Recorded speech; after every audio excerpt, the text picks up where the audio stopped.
ఈరోజైతే ఫుల్ వర్షం, నిన్న నుంచి వర్షం ముసురు పెడుతుంది మా సైడ్ అయితే.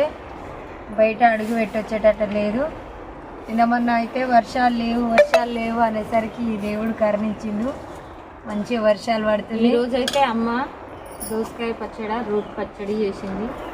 అమ్మ చేతి వంట అంటే నాకు చాలా ఇష్టం, చాలా బాగుంటుంది అసలు. పచ్చి దోసకాయ పచ్చడి పోపు పెట్టి తింటే సూపర్ ఉంటుంది అసలు. మా బర్రెలు వర్షానికైతే మా బర్రెలు ఎట్లున్నాయో ఏమో, అసలు తోట దగ్గరికి అయితే వెళ్ళలేదు. ఇంకా వెళ్ళామంటే అసలు బయట వర్షం వస్తుంది. వర్షం పడితే మంచిదే కదా, వర్షం వస్తుంది. దేవుని మొక్కంగానే వర్షాలు అయితే పడుతున్నాయి. వర్షం వస్తున్నందుకు చాలా సంతోషంగా ఉంది. అట్లనే బర్రెలకు ఇబ్బంది అవుతుండొచ్చు, పాపం బాధ కూడా ఉంది. మా బర్రెల గురించి అయితే బాధ ఉంది నాకు.